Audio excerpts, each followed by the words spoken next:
All right, I'm with John Papola, everybody. Welcome to Walk-Ins Welcome. It is a pleasure, Bridget. And I'm in your amazing studio, Yes. so I feel fancy. I've got makeup and hair. This is an upgrade. This is what I strive for. We do fancy here. It's part of the thing. How long have you guys been located in Austin? I have actually been here since 2011. Oh, okay. So, from where? I was working in New York City and living in New Jersey for the 7 years. In fact, the 5 years in true bridge and tunnel, 4 hours of daily commute life was the reason why we moved to Austin more than anything else. Okay. It was like, this is destroying my life. And why did you decide on Austin? Because this was Austin's been cool for a while. Here's the thing. I came here in 2001 and people were saying, oh, you've already missed the bubble on Austin. In 2001, they're like, oh, Austin was cool in the 90s. You already missed it. And now I look back and I'm like, if I had only bought a house and a bunch of property in Austin in 2001, and then I came again in 2000, I want to say 9. And again, people said, oh, you already missed the bubble on Austin. Yeah, we were going to start, I was working at Spike TV. I was one of the creative directors at Spike, the first network for men. Yep. And in fact, I kind of adopted the old Spike colors for Dad Saves America, like the gold and black. Uh-huh. And we were deciding we were going to start our own company. And then it was like, well, where do we want to be? Like, should we be here? Okay. It was really like, how do we set up not having a massive commute? Because everyone I knew that stayed in the New York City area, it was like a permanent fixture of life. Yeah. Like my bosses, it wasn't like you made more money and then you had to make so much more money to live like, say, in Manhattan and have it not be kind of punishing as an adult, like with kids. Yeah. It was like, oh, what's the threshold for Manhattan to feel like a normal life anywhere else? It's like, oh, like $500,000 kind of gets you sort of middle class living where you have sort of. Maybe, kind of. I feel like it's 7 figures. It might be 7 figures now. Yeah. Yeah, because this is, going back. Yeah. And so we started to roll out the map. And once there was a guy that was wanting to shoot a movie and talking to me about it. And he mentioned like shooting it in Austin. I was like, Austin? Why would you shoot a movie in Austin? Like I knew nothing about Austin. I knew nothing. And then I was like reminded, oh yeah, what's his name? The director, like the Spy Kids and Richard Linklater. It wasn't Richard. It was no. Who's that director? The guy Spy Kids and all that stuff. Robert Rodriguez. Yes. Robert Rodriguez. When I was going to film school, he had done his like first movie where he had to like sell organs or something to fund it. Yeah, yeah. So I was like, oh yeah, right. Robert Rodriguez is in Austin. Okay. Mm-hmm, so then at that point, this is 2010. Once you kind of got onto the like searching Austin, you suddenly see like all this stuff like, oh, it's the #1 place to live. And it's the fastest growing city in the country. And then you start to talk to people and everyone you talk to is like, oh my gosh, Austin's amazing. So we came down to visit, and my wife, who's lived in a lot of places, she almost like, and she's kind of a defiant personality. She's like, this is too much hype. This is not going to be good. I'm like probably not going to like this. But her favorite place in the world had been Boulder, Colorado. But the two things she didn't like about Boulder was that it's cold and kind of small. Yeah. And so in 2011, Austin felt like bigger, hotter Boulder. And that was it. So where is she from? She's from Michigan. She's from Detroit. Oh, okay. But she left as soon as possible. Like she turned 18 and she's like, I'm out of here. Yeah. Yeah. And where are you from originally? I was born in Philly. Okay. I've spent very little of my actual life in Philadelphia, aside from like visiting my grandparents during Christmas and the holidays. Yeah. But both of my parents are from Philly. Like my whole family is like Philly and then Italy, Rome, and south of Rome. Okay. So it's like there's no variation. And then you were just basically New England, like Northeast America most of your life. Yeah. Pick your tri-state area definition. Yeah. And that was, PA, Jersey. Okay. I kind of identify most with New Jersey, actually, because I spent every summer since birth on the Jersey Shore straight through college. And like these days, I look forward to going home to the Jersey Shore more than to like Allentown, PA, which is where my parents and sister actually lived during the cold months. Did you have a hard transition coming to Texas? Like just weather, all of the heat?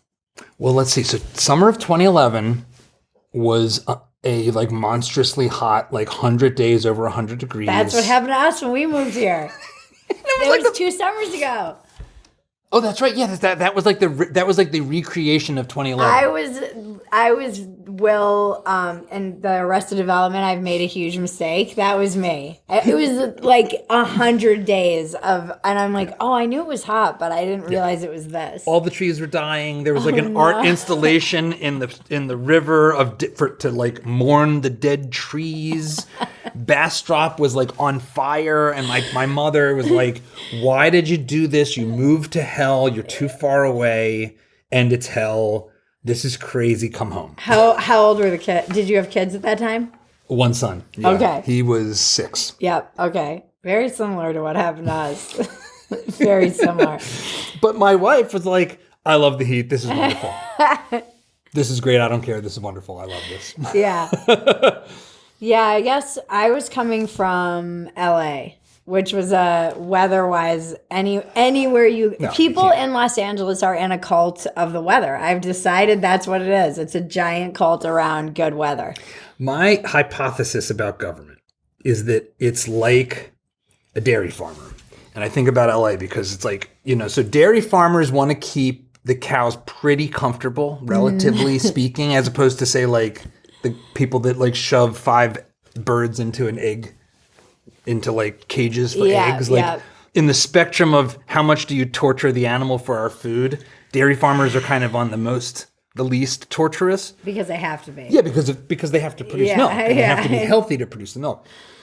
But the comfort factor is a big part of it. So I feel like if you have Los Angeles levels of material comfort, like the weather, you can kind of beat the cows harder.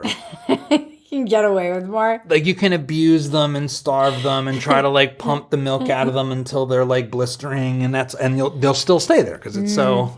Yep. It's like, yeah, but it's 72 in the winter. That's them.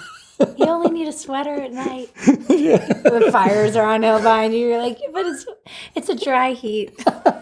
You're like, you're out of your. We were there, and I do understand it. So when we came here, and it was that summer. My kid couldn't go outside. Really, it was so hot during the day, and I grew up all over America, but in New England was where we spent summers, and I was riding our bike around. I just wanted her to have that kind of normal childhood where you could ride a bike outside in the summer, and I was worried that I had signed up for her never having that. And then luckily it hasn't been like that. Like the last those were off years. It's not that usually that crazy. I thought about Los Angeles when we were like thinking about where to move. I mean, the first place I thought was Philly because maybe that'd be closer to my parents. Yeah. But there's like no entertainment or media business in Philly. Everyone I knew that that had tried, who were from Philly and tried to like make a go at being in media, left Philly. Yeah. So it's like, okay, that's not really an option. Los Angeles is obviously an option. It was really the cross country flight sucks. The materialistic culture was the thing. I was like, I'm not going to have my son grow up and have this like keeping up with the Joneses material. Yeah. I just think that's kind of toxic. Yeah, it's weird. My husband's from Los Angeles, but he's not, I don't know. He was like a valley kid. It wasn't like Van Nuys or something. Yeah, he doesn't have, he likes nice things, but he's not, he has no interest in like keeping up with the Joneses at all. So he didn't sometimes I feel like the people who were born and raised in LA were way more normal than the people who are like me who went and lived there. It was always kind of the transplants that gave LA the bad name that it often got, more so than the locals. Well, and was he in entertainment? No. No. That's the thing. No, it's shocking that we ended up together because he thinks all those people are insane. And now that he's married to a comedian, he's like, wow, are you guys all mentally ill? Like, yeah, we are. Why do you think I married a therapist? Just kidding. Yeah. So you guys came, and when did you start your podcast? When did you start Dad Saves America? And my question is that is that supposed to be making fun of Pod Saves America a little bit, or is it just completely separate? No, I wasn't sure if it was your way of being like, no. Yeah, not pod. Not pod. Not like weird mid-2000s Democrat groupthink podcast. Not Obama era. Obama bro. So when we moved, we were doing essentially, you could say right-wing agitprop. Okay. I mean, basically, I had made these rap videos about the economy. Yep.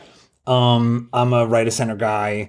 I did a lot of work with like think tanks and stuff like that. And so it was like a creative services business in a way. Okay. I mean, I've worked with like the folks from Charles Koch and all that kind of stuff. Okay. American Enterprise. Anyone in the vast right-wing conspiracy, just about. Yep. I am 1 degree away from and have worked with as a client and have sought to hire me to make things for now them. Is that what the kids these days would consider Con Inc. or is this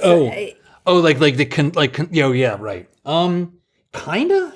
Yeah, I guess so. Okay. In a certain sense. Yeah, I don't know. The right seems like it's completely insane right now. I have no idea. Yeah, I got super excited about Ron Paul in 2008. Okay. And then I became a self-taught Austrian economist type of person that loves the monetary policy debates around the Fed and stuff. And somehow I didn't get into Bitcoin because I'm an imbecile. And then, and so I made these things, and I want to just keep doing more of this stuff. I just love making high quality videos about ideas that I think are important and exciting, and I'm just kind of like a heady nerd. Yeah.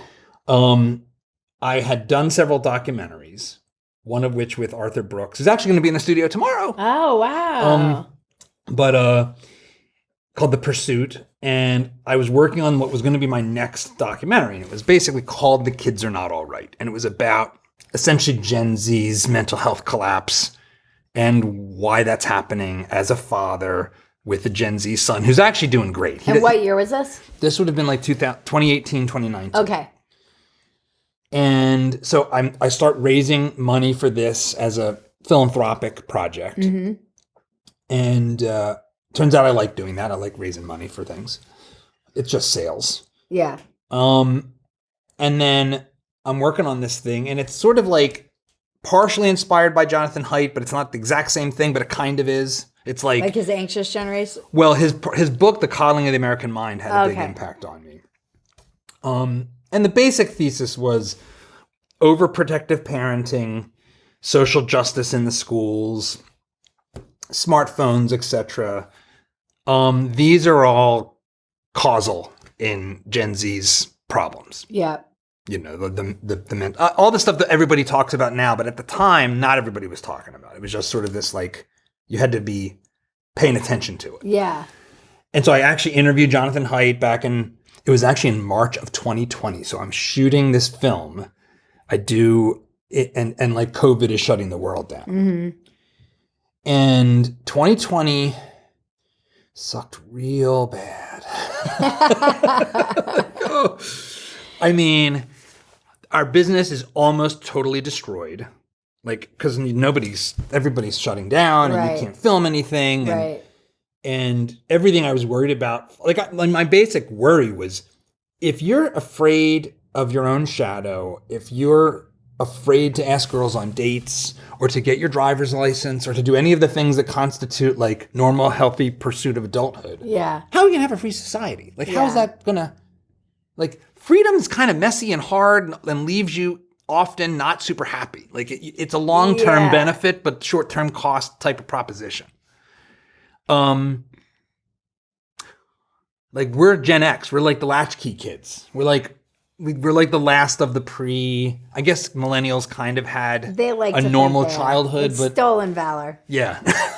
Yeah. Whenever I see millennials joking about this stuff, I'm like, this is stolen valor. They're like, I'm a 90s kid. I'm like, being born in the 90s. Gen Z does this too. I'm like, being born in the 90s doesn't make you a 90s kid. You're an early 2000s. Yeah. You got to see the last remnants of the peak of Western civilization. I'll give you that. Some of the elder millennials I can identify with. I'll give them that. They remember cocaine that didn't have fentanyl in it. That's for me the divide. Did your cocaine have fentanyl in it? Right. Okay, you remember what life was like in the before times. I went to Penn State in the 90s. So I graduated in 99.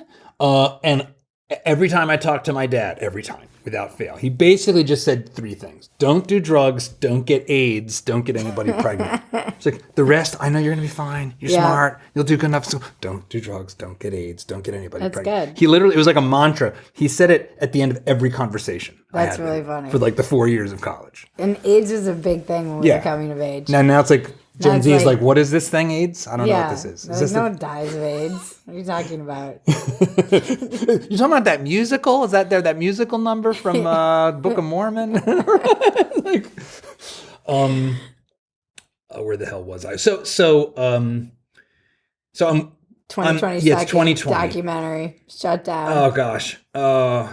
It's all real bad. Like we had just bought this building that we're in the year before.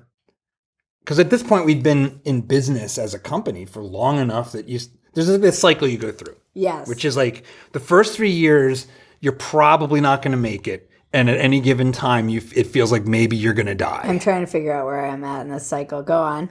And then between 3 and 5, you kind of realize maybe you are going to make it. And once you cross 5, it's sort of like survive. In general, like survival is kind of up to you not screwing up too bad. Yeah. Like you've built reputation, client base, people are coming back. Yeah. What like, so long as you don't explode or the world doesn't get turned upside down, you're probably going to keep going. Mm-hmm. So we had gotten to that point, but 2020 really like crunched it like real bad. Like I have a second mortgage of debt from the things that happened in 2020. That included like lawsuit stuff from employees, all kinds of horrible stuff that we won in court, but got stuck with the bill. It's because a horrible year. Like horrible. Yeah, sounds horrible. But I, at the same time, was thinking about what was happening with our kids and about this film and about whether a film of this kind would even be the right thing to do to try to do this. Yeah. And so I had raised a bunch of money philanthropically from like some foundations, some high net worth individuals. I basically went back to them and said, I think there's something bigger, different to do with this subject matter, with this set of concerns. Mm-hmm. And I think it's not a one-off. I think it's like ongoing. Yes. And that was where Dad Saves America started to take shape. And so I sort of raised more money to essentially start a new business as a non-profit sort of media company. Okay.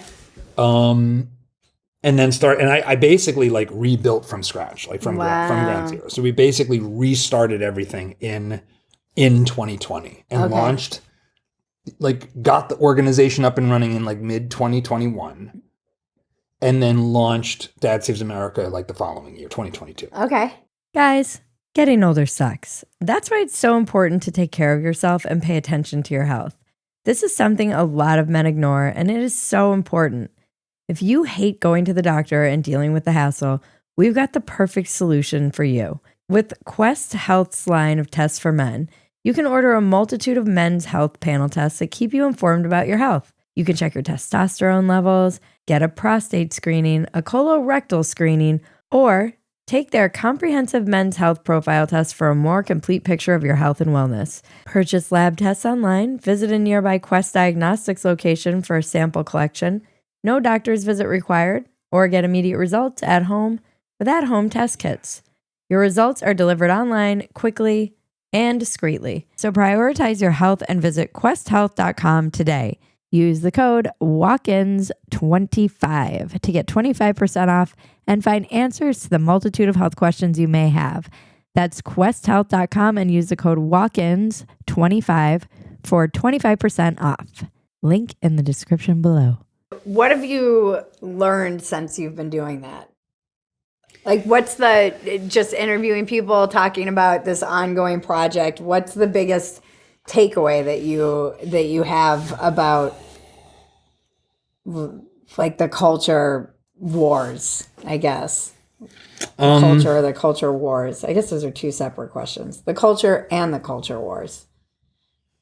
There's all kinds of little lessons that are sort of like in the weeds business tactical type stuff, which is maybe interesting if you're someone that wants to like figure out how to do YouTube. But like leaving those kinds of things aside. Well, first of all, the fact that anybody cared is kind of amazing because there's no reason for anyone to have cared. Yeah. Like the most likely outcome was going to be like, oh, we know what we're doing professionally, so we'll have nice lighting and stuff and be able to edit and everything. And no one will care. Who the hell are you, Papola, with your stupid glasses? Get out of here. Like that was the most likely outcome. Yeah. Because I had no prior, like to the extent I had a fan base, it was like free market economists and libertarian nerds that would run up to me at Freedom Fest in Las Vegas. Right. That was it. So who does care? Well, I think I think one of the things that I've been surprised by is in part like the channel has started to be more successful by taking on harder subjects, which in a way makes sense. And by being more open about my own worldview, like just sharing my opinions and not shying away from stuff, which again is like, well, you're just sort of playing into the culture wars.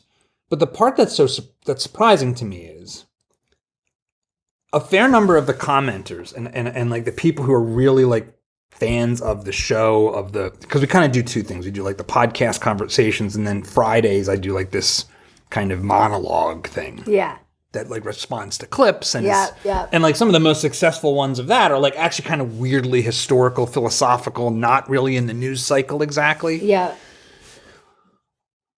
But I think the idea that I think objectivity has never been true. Yeah.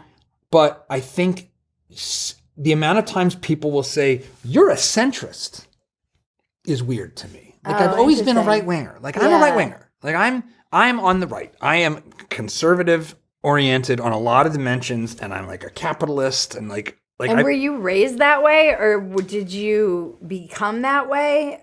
I was raised that way and don't have much of a revolutionary bone. This is kind of like my husband actually too. He was raised conservative, and he's like, the funny thing that I've learned about because I was raised very much on the left, and I've learned that if you were raised conservative, you think that liberals are idiots, and if you were raised on the left, you think that conservatives are generally evil or bad. Like they're like the bad people who don't care about other people.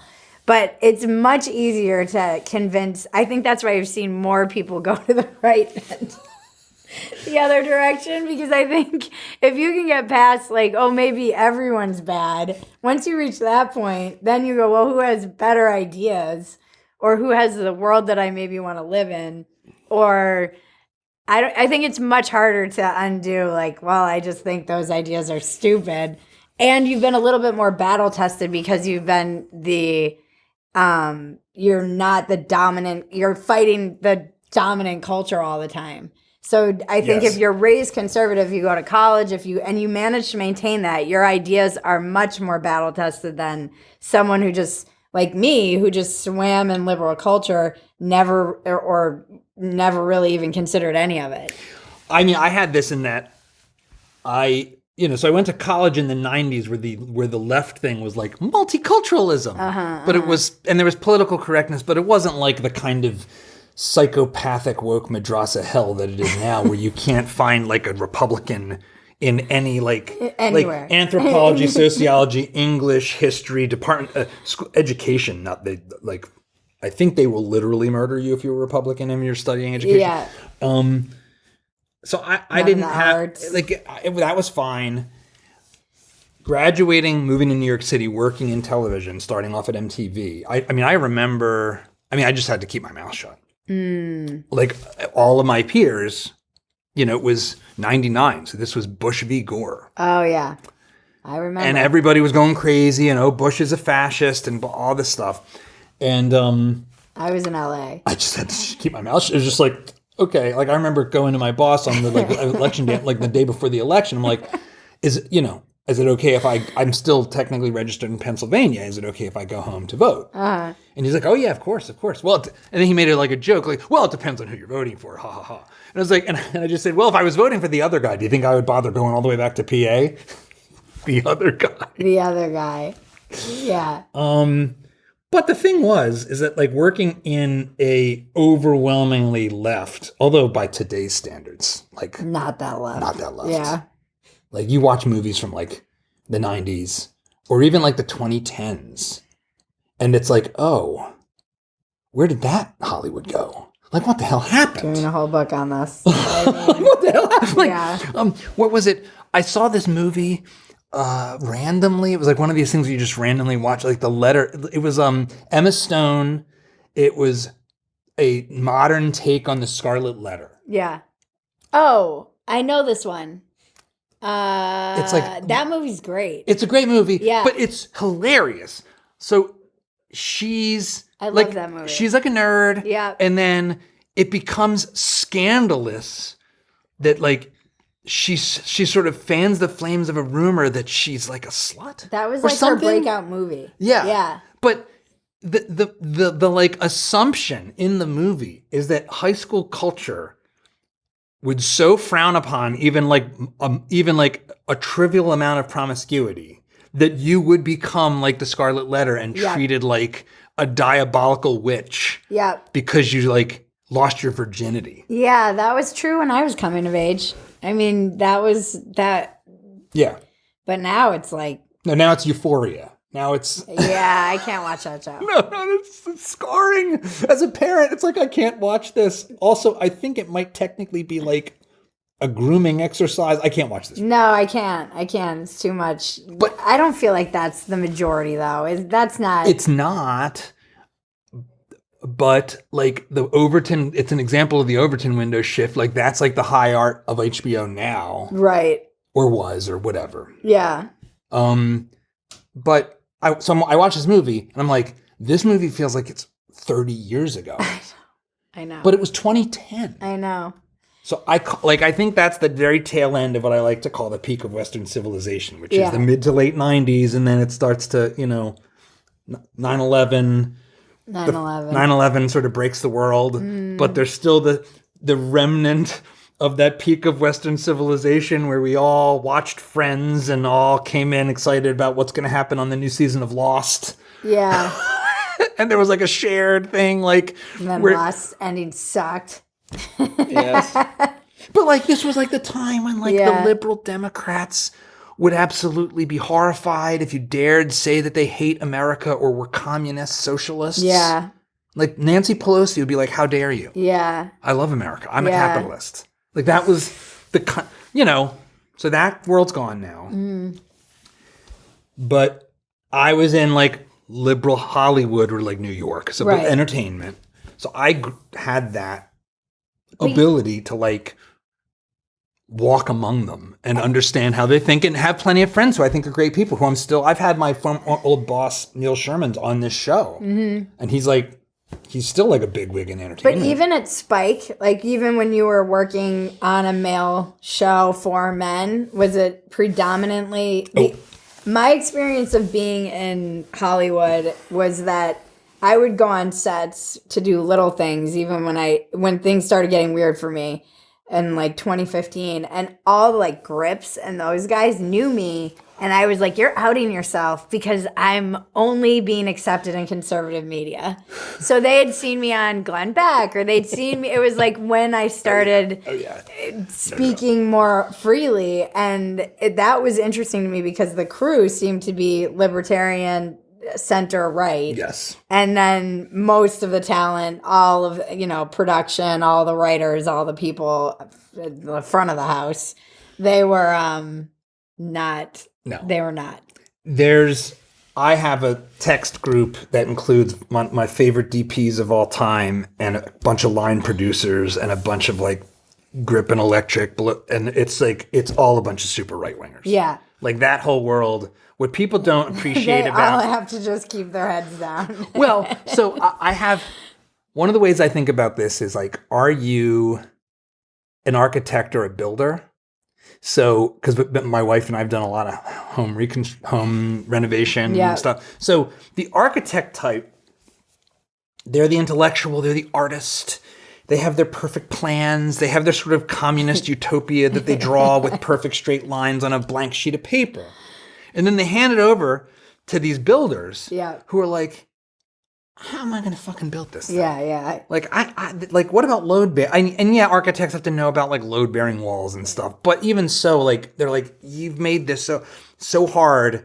So they're the guys that have to actually confront reality. Like, oh, building this thing that you drew on paper that looks so nice is really complicated, and it's going to be, I'm going to need to figure that out, and it's not going to be pretty. It's going to be a bunch of compromises and messy. And I think if you live in the world, and that's like film, like what everyone sees this, they don't see like the construction site that is built by all those guys around it. It's like, it's all a construction site. Like film and television is just one giant construction project all the time. And all the guys actually carrying heavy shit around are Republicans. Yeah. And all the people who sit in the trailer or, you know, and a lot of these people are friends. It's fine. They're not all evil. But the writers, the directors, the producers to a less extent than directors and actors. Because they're the money guys. Yeah, and they know. It's like they're like the entrepreneur that are trying to pull the damn thing together and deal with all the personalities and then, like keep things in budget and actually deal with below the line, all that stuff. Yeah. It's just it's like the utopians versus the realists. And like the utopians are going to be more left, more gender is a construct nonsense, all that kind of, they're just more subject to all that weirdness. In Spike, so Spike was the first network for men. We had we launched UFC.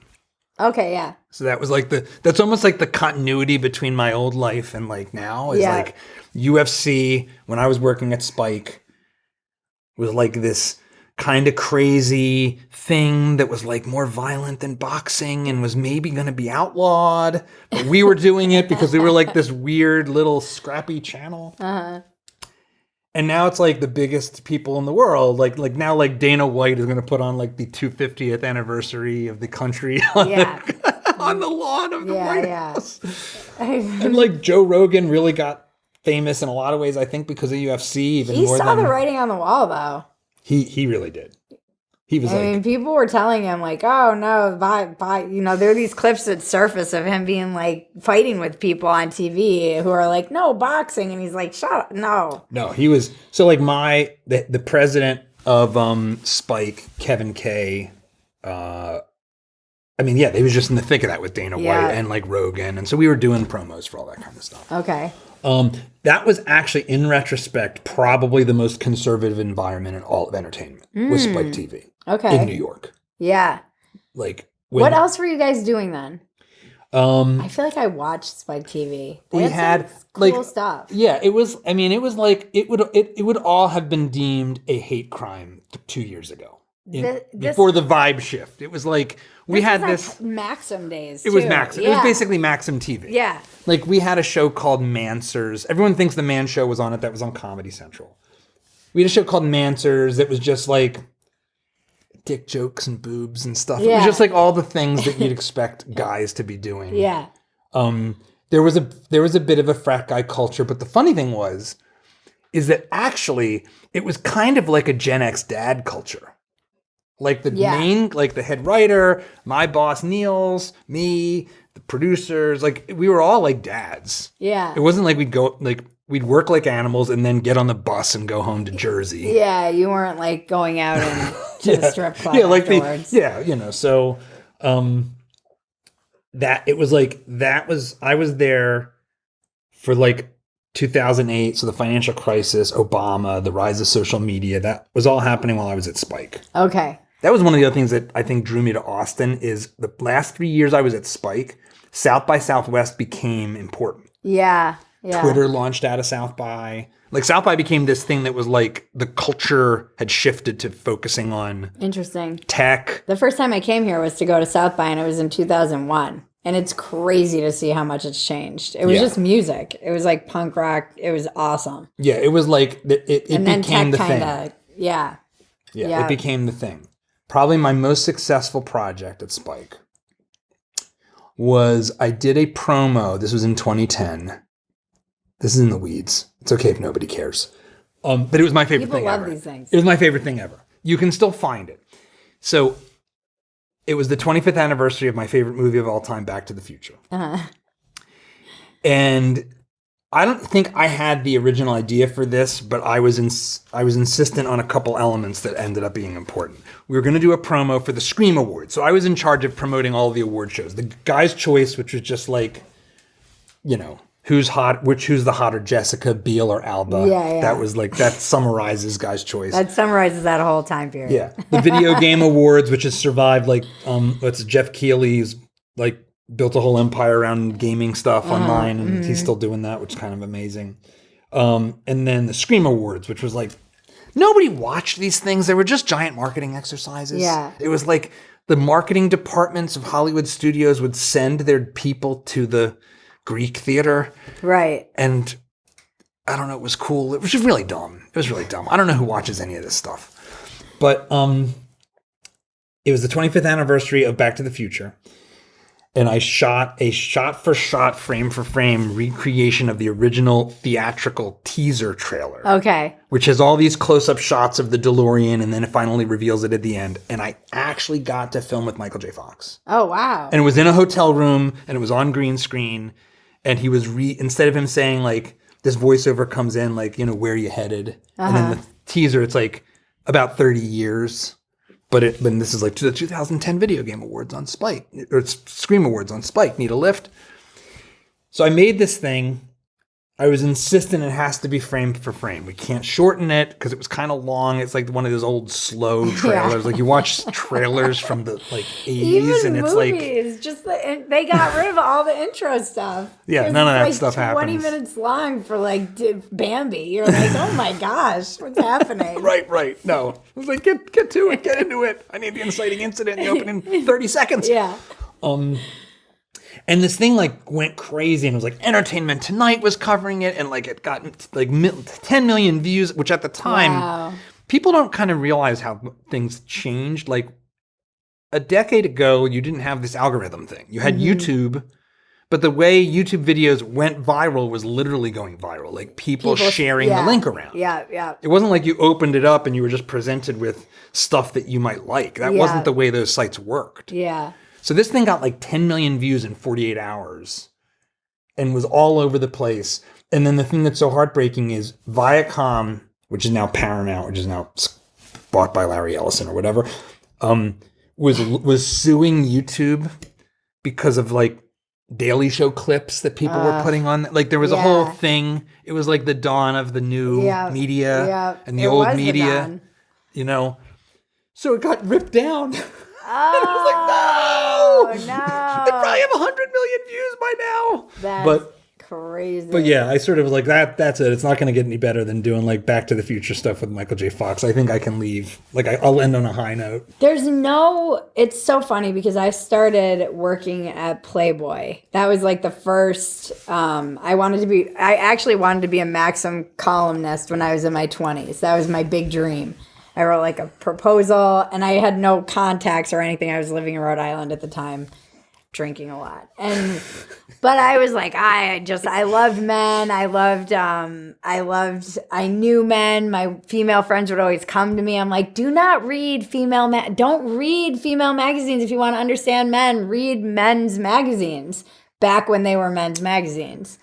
And then I moved to LA, and I ended up at Playboy, but this was Me Too era at Playboy. Yeah, when was this? So I got my first, it was 2015. It was the first time I wrote freelance for them. Oh my gosh, yeah, So you're in the thick of it. It was literally right before they stopped being nude for a minute. Remember that? They stopped doing nudes. I will say, I actually, right around that time, I think that year that we did the Scream Awards, one of the award shows, the after party was at the Playboy Mansion. So I have pictures of me and with the grotto, and they rented out for events. What year was that? 2010 maybe. Okay, it still was 2011, something like it was again. It got pretty 2009. janky. Yeah, Like it was already a little gross. I was there in 20. What year did I go? Maybe 2017. I think I went. I think it was like the last Midsummer Night's Dream party they had there, and it was definitely like, I don't know.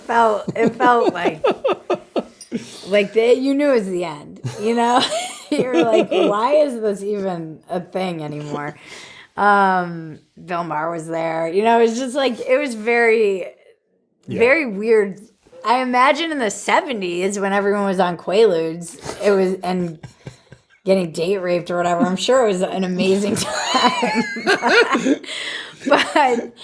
but it was just a cost of entry into the entertainment business. You have to subject yourself to it's funny. varying degrees of sexual exploitation. Pay no attention to it. It's all fine. Pay no attention to any of it.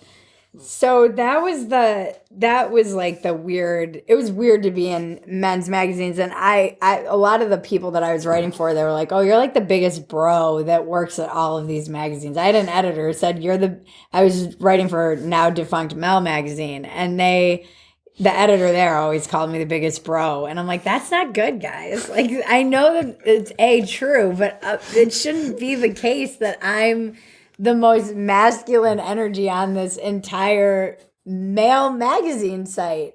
But they all got taken over. Like all the male spaces, it seems like. Oh, you're saying so you're saying that you were the most masculine because they all went full soy. It was all it was all. Or was it all just taken over by gay men and all these? Gay men and women. Yeah. Who were working at these. So and the gay men were still pretty, like, somewhat masculine in terms of, like, you know, I think they gave men good tips on fashion and stuff like that. But it was not the magazines I grew up reading, like Maxim, where or even like Gavin McInnes at Vice. I did a whole thing on like cunnilingus, and everybody referenced the infamous Gavin McInnes at Vice piece that he wrote. That was like it was like every guy knew this was the piece that you had to go read if you wanted to understand how to do this well. Everyone, when I was interviewing people, and I'm like, this doesn't even exist anymore. You can't even get advice like this anymore anywhere for men. You know, I think about the fact that, like, so my son is 20, and it like escaped me that he was in middle school during Me Too. Oh yeah. Like that. It's only now that I'm realizing, like, how messed up that must have been. What for them. a like totally insane. In fact, I don't know if it was like I had Rudyard Lynch on and we've hung out outside of just this table, but it was like, oh right. Yeah. Like there was that was all happening. Like you would turn on all your screens and be told you're a monster. Yeah. And you're 10. Yeah. I mean, that was one of the things that actually led to me doing Dad Saves America and that documentary and all of it is I was just protective of my son. Yeah. And pulling him from schools that would do this stuff to him.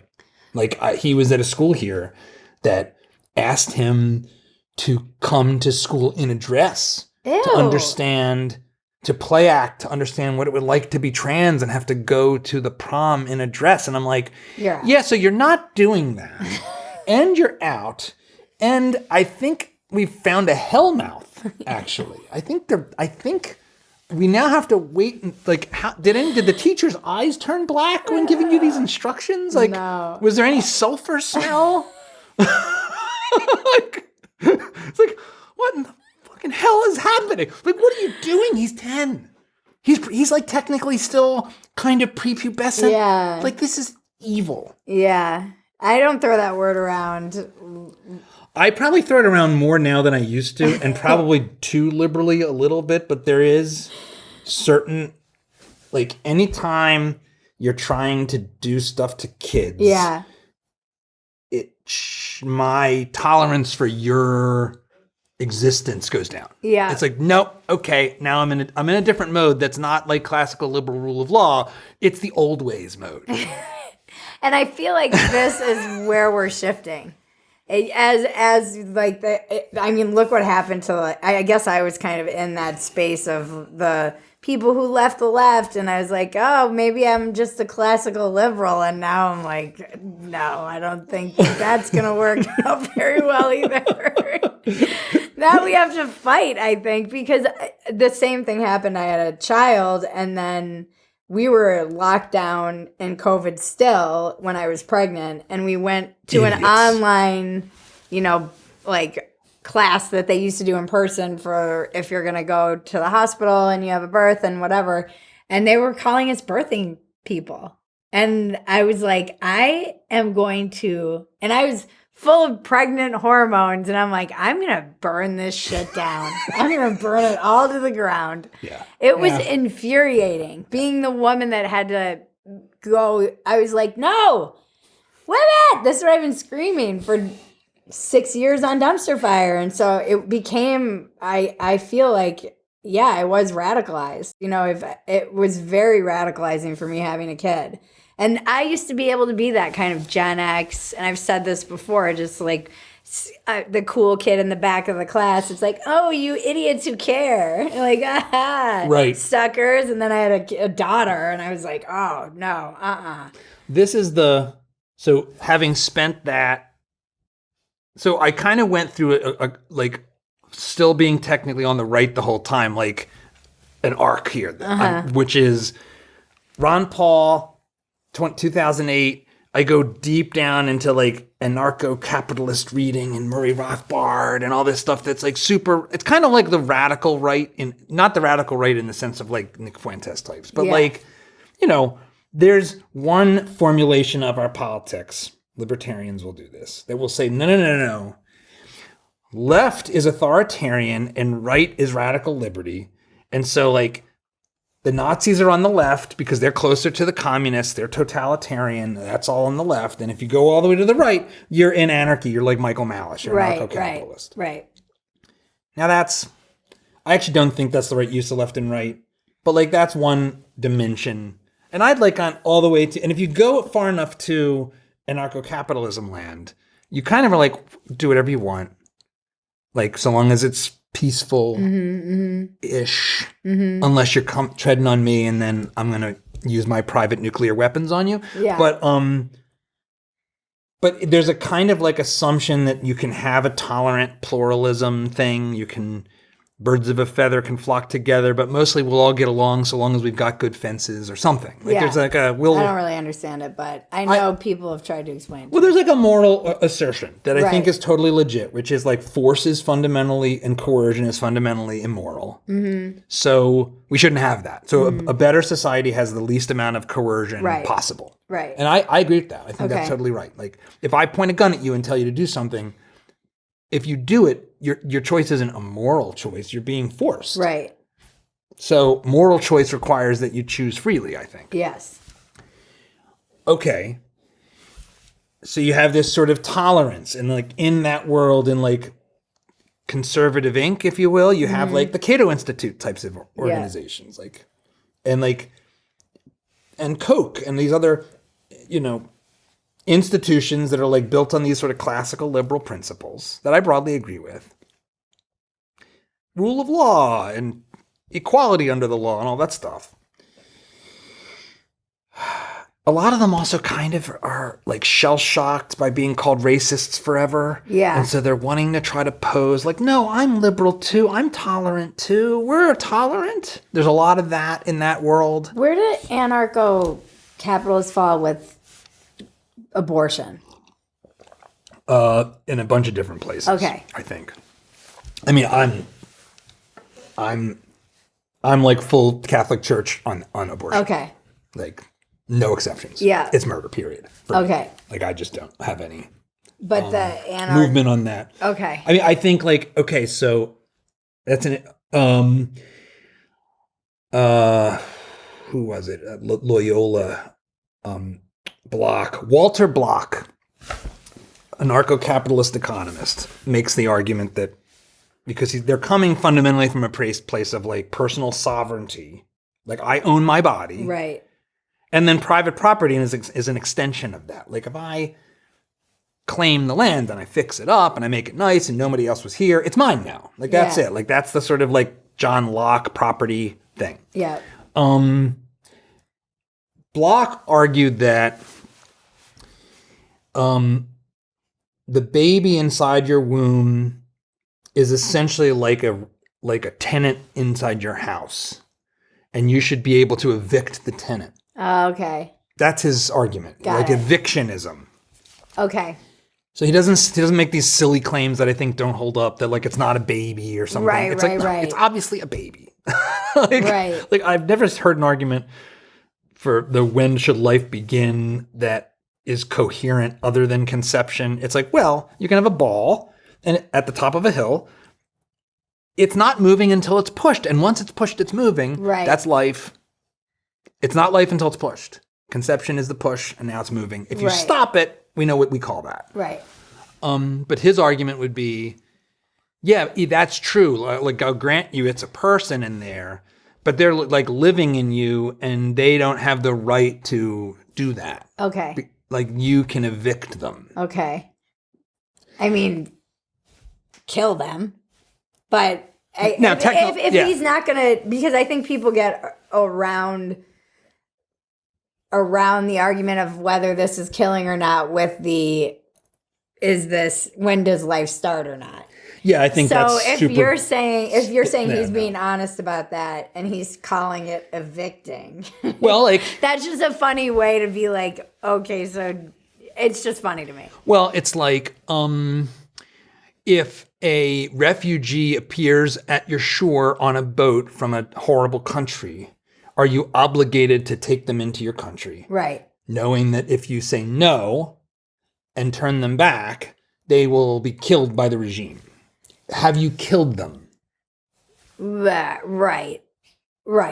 I still would argue that's different than it is different. Taking a gun and killing them, and instead of letting them in your place.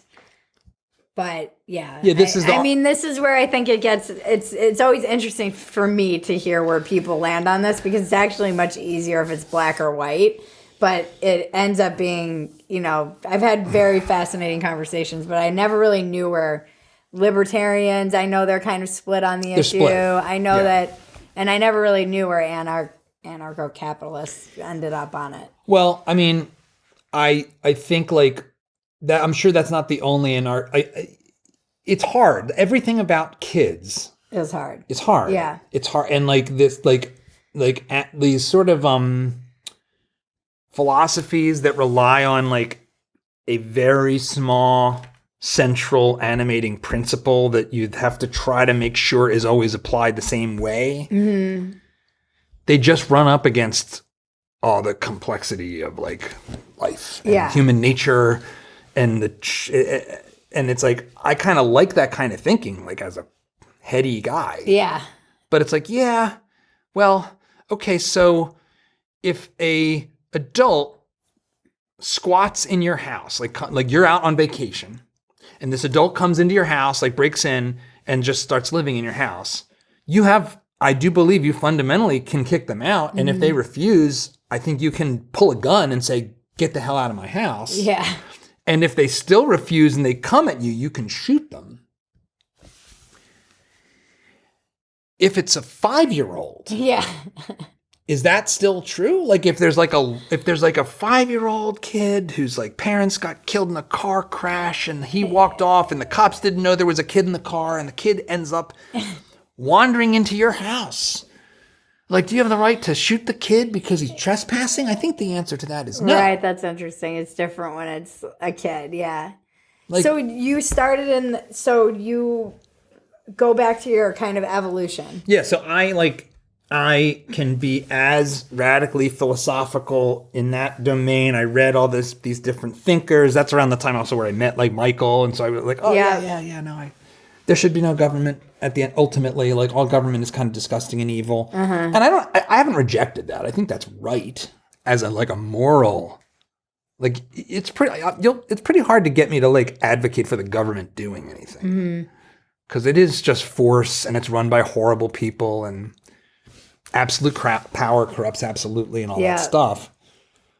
I guess I've come kind of back in a way to being like, sure, in theory, in practice, there's all these other things that like probably matter more that are actually cultural.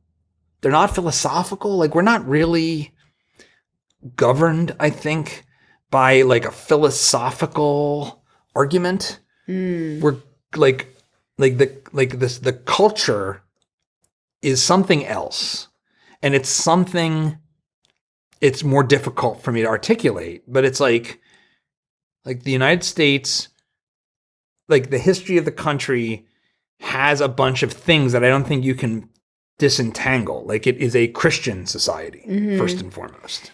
And it was Anglo first and foremost. Like that, like the British were the most radical, freedom-oriented people.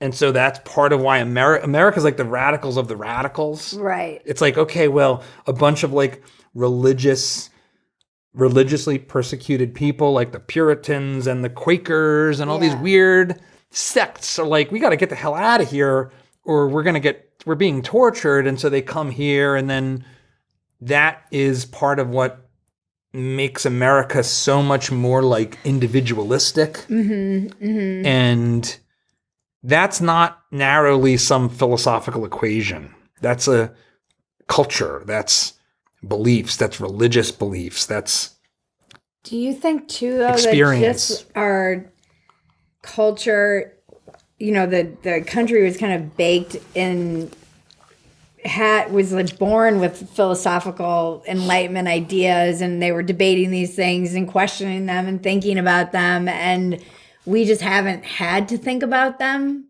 for hundreds of years. And now it's just the culture.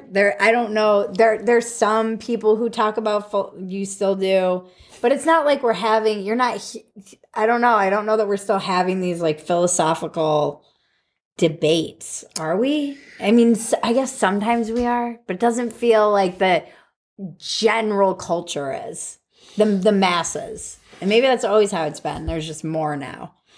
I think one of the things that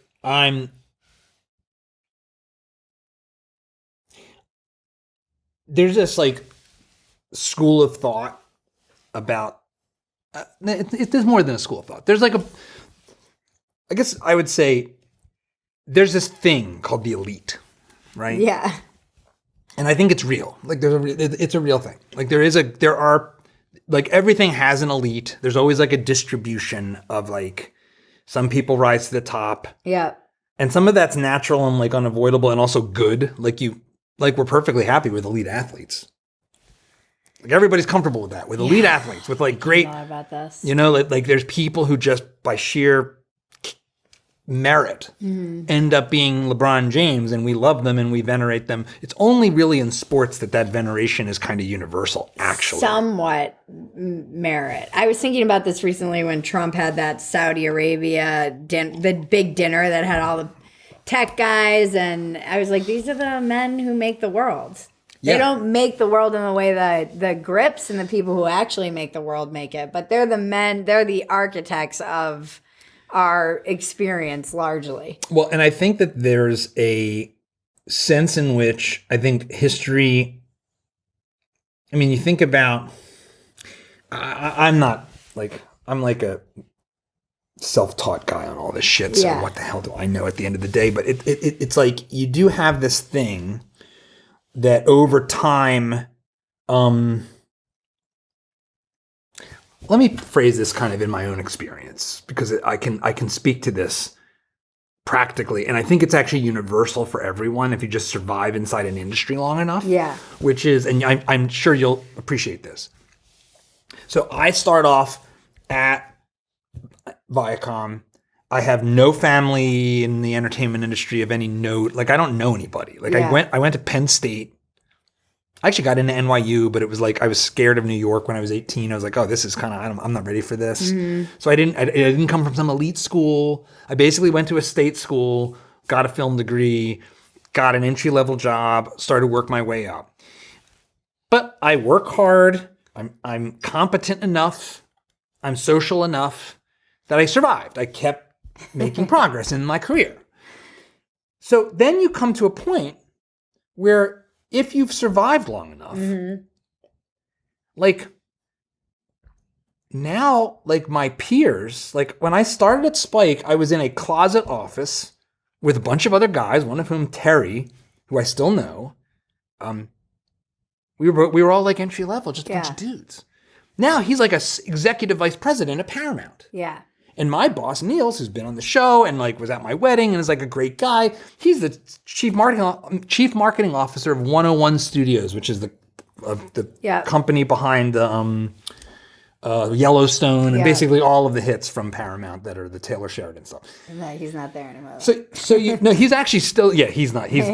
Sheridan's left because of whatever. But my point is that there's something that happens if you stay in you meet people. It's network effects. Right. And it gives rise to a thing that if you're coming in cold, you're like, Papola, you're just some elite guy that just blah, blah, blah, or whatever. Yeah. If you look at it and don't know that this is the path, right, you think like you have all these privileges and you're like connected. And I'm not trying to say, oh, aren't I so connected? I'm just saying like this is true of like everybody in every industry that stays in it long enough because they're decent enough at it. Yeah. And there's plenty of people who are like, I just actually think it's kind of hard to stay in things if you're corrupt, actually. Maybe this makes me like, no, it's really hard to stay in things being corrupt. Yeah. Bernie Madoff ends up getting found. Maybe he can, like, it's hard. It's hard to be manifestly corrupt.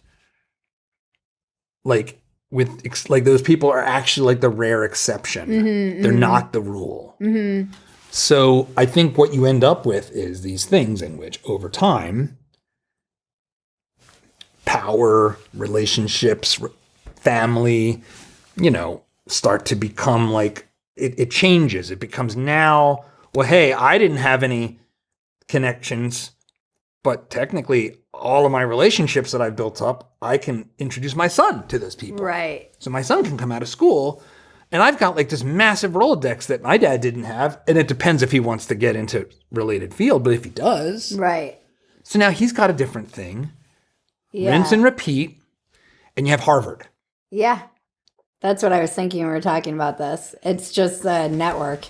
And the thing is, at some point, and I think like Rob Henderson's talked about this in probably one of the best ways. Like, you have these centers in our society that have a kind of cultural groupthink that has become like completely whacked out and bizarre and toxic and antithetical to everything. And it like, this is woke. Yeah. This is luxury beliefs. This is graduating from Columbia University with a PhD in horse shit and then voting for Mamdani because you can't afford the rent because of the policies of the people you've voted for and want more of. And he's promising to do more of the things that will make the city unaffordable, but at least he's talking about it. And he's brown, so that means he's unnecessarily better. Like that's all right. This sort of, it's like what starts off maybe good or at least inescapable, then turns into groupthink and then calcifies into just a toxic bunch of nonsense. And at least in businesses, they die. Yeah, because the business can't survive it. It's like you have Microsoft has Windows and then Windows has 90% of the market and then like they become insular and think they own the world and along comes the iPhone and now like Microsoft doesn't even make an operating system for phones. Yeah. Like if you go back to 1998 and say in 10 years or 15 years, Microsoft will like, no one will care about them. Yeah. They won't even be the biggest name on people's lips in technology. And the most important computing platform won't have any Microsoft operating systems at all. Yeah. Like, so that's why like I'm a capitalist. Like markets do that. Markets like has creative destruction. Although it does feel like everything is a monopoly now. It does feel like there's less and less choice for just as like private equity comes in and buys everything, and they give you this kind of illusion of choice. You see this with like vets all over and in the country, and then you have all of the media companies that seem to be just merging, and there's not, it does feel like, I don't know, I hope the markets kind of fix it, but. Yeah. Libertarians are bad at this point. Libertarians are bad about like, libertarians are good at, here's the ideal, maximum individual liberty, and then figure out the kind of culture you want to have together, and it's okay to build fences around your private land. Yeah. And have the kind of culture you want and exclude people you don't want to be in your culture. That's fine, so long as it's all private.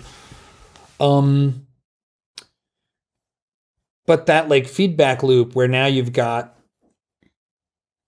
again, like, not to pick on Larry Ellison per se, but like, well, you got Larry Ellison buying everything. And like, he also wants to create like a weird panopticon where we're spied on by everything all the time. And he just says this out loud. Like, that's not really, that's something like kind of fascism. That's like that's like the corporate state. That's like this other thing that is like, well, I don't like that. I don't want that. I've been thinking about this like obsessively, the surveillance state, because I feel like my daughter is going to grow up and be like, so you just agreed to all this shit so you could take selfies or whatever? Like, why did you say yes to all this intrusion everywhere? You just were fine with that because you didn't want to take a debit card out of your pocket. Like, so much of it has been, we've just said yes to, out of convenience, just more and more surveillance. And even trying to get out of it. I was talking to my best friend. She has kids who are, preteen, trying to keep the kids off the phone till they're 16, the Jonathan Haidt kind of model. Yeah. Well, they go to sports. They want to hang out with their friends. They want to go to the football games. Guess what? They don't take cash anymore. They don't take cash to the concession stand. They don't let you buy tickets. Venmo. It's all Venmo, and it's all tickets on your phone. So if you don't have a phone, you're allowed to do that, but now you have to go get the principal to come walk you to like get a hard ticket. So parents are like, forget it. Okay, you can get a phone just because I want you to be the weird kid that needs the principal to walk them into the game because you're the only kid with cash. And it is all really hard. And so here's your phone, but now I'm going to use I'm going to try to lock it down so you don't go into like a vortex of like who knows what. Yeah. Because it's basically like a window into every form of hell you can possibly imagine. Yeah. It's like, it's really hard. It's really, really hard. And how are you seeing, what's going on with the men? Because you specifically are trying to save the men, the young men. Yeah. How is that going?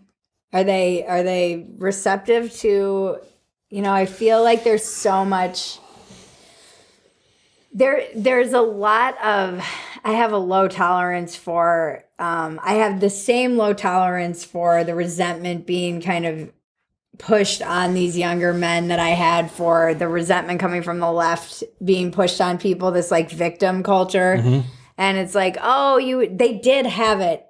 These kids, they did have it bad. Like you said, imagine being 13 coming of age around Me Too. But now imagine going into your classroom and you're 10 and you're just a little boy that's 10, that is just an innocent child. Mm. And your teacher is wearing the future is female shirt.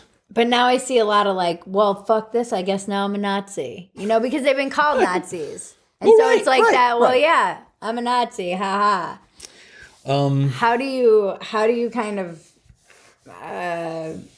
how do you manage this? Because victimhood is so seductive. It's just so insidious and seductive. This is the hardest thing. It is the hardest thing. I'm very worried about it. So,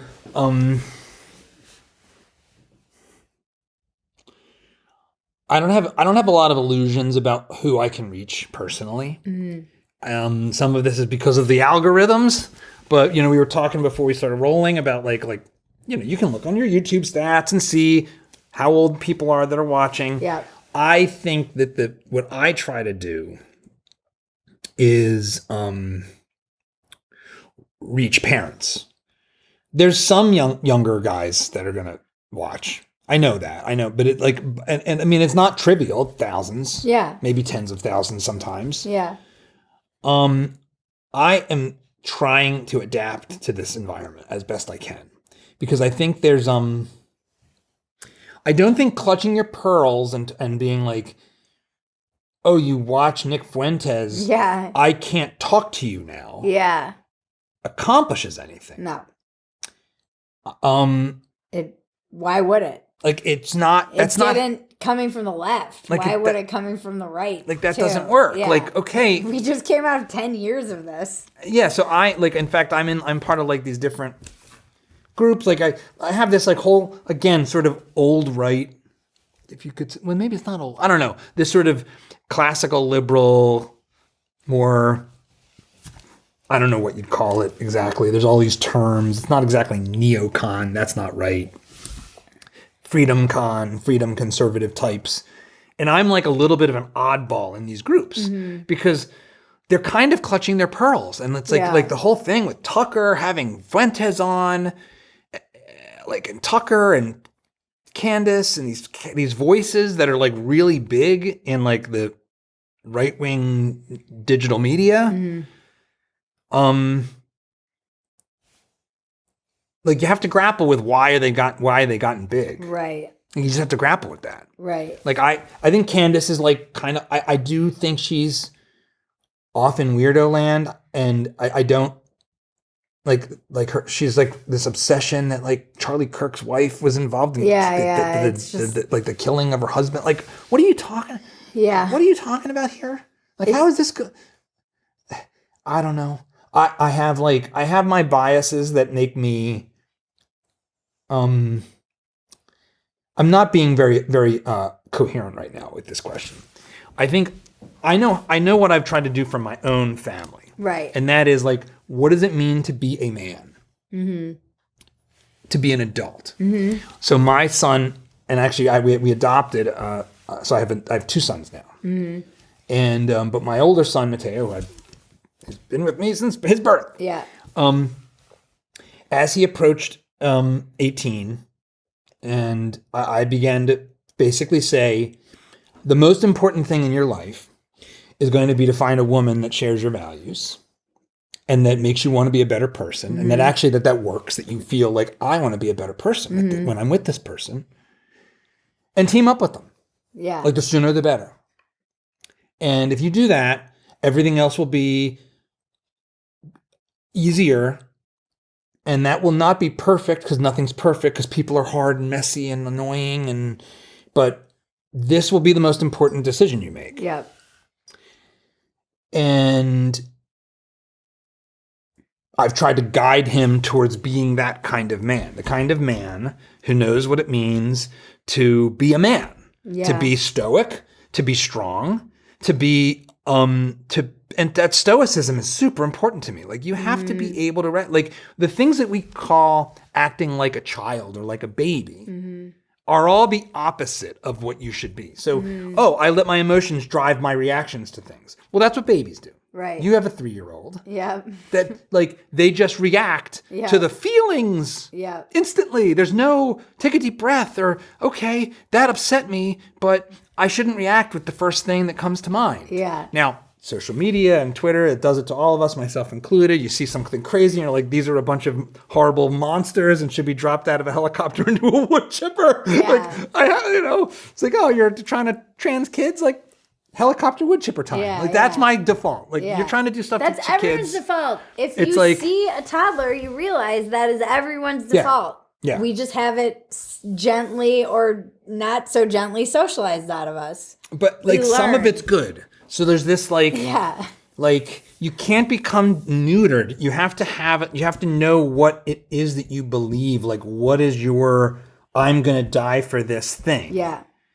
And And you have, and it's all the stuff that was in 12 Rules for Life. Yeah. Like Jordan Peterson, 12 Rules for Life, like he nailed most of it. Yeah. Like make your bed. It's like, yeah, be conscientious, be someone that keeps their word. Yeah. Be an adult, act like an adult. Like we don't have a culture now where you can turn that teaches you that. But we don't have adults behaving like adults. No. And this is some of the stuff that I react to when I feel like I'm becoming a boomer who's clutching my pearls.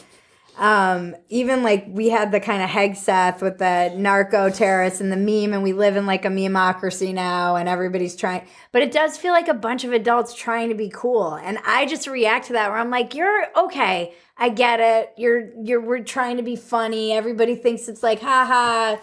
Like we're gonna be based or whatever, but it does feel sad to me, like a bunch of grown-ups trying to be like based 20-year-olds or trying to appeal to them. I'm like, who is this for? Maybe it's for you, but it's not for me. But there is this part of me that's like, so I guess we just gave up on grown-ups being like, I guess we just gave up on someone being mature in our culture. Well, it's really hard we're in like a kind of Hatfields and McCoy's death spiral because it's like, well, but we didn't start it. So it's like, okay, it's like, well, of course we don't have adults because you know what the adults did? They told us all we couldn't visit our grandmother when she was dying in the hospital. Right. So everyone involved in that decision-making that said they were the adults that had the elite consensus, they can all fuck themselves. And also we had a whole administration that lied when we had a clearly brain-dead president and told us the adults are back in charge, and the adult was a senile old man. Yeah, who all of whom's like signatures should be invalidated because they were like written with a RoboPen, often with him not even being in the presence of the RoboPen. Like, so, and like all of the adults in the media, I mean, basically. And then you have all this stuff coming out even in our dumb media sphere, which is like, Jesus, you guys, I was a feisty drug addict, like hypersexualized woman, liberal in LA, and I seem innocent in comparison to like some of the shit that I'm reading and coming out of the journalism political space right now. It's all scumbaggery. I don't mean to be like a pearl clutcher, but like, this is debaucherous. No. Degenerate? Yeah. No. So like there's a part of me, this is the thing, it's like I find myself thinking about things that I didn't used to think about. And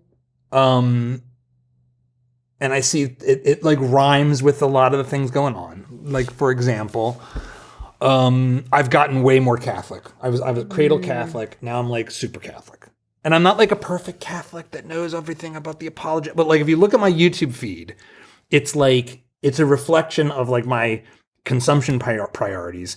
And a substantial portion of it is like Christian and Catholic apologetics and takedowns of Islam.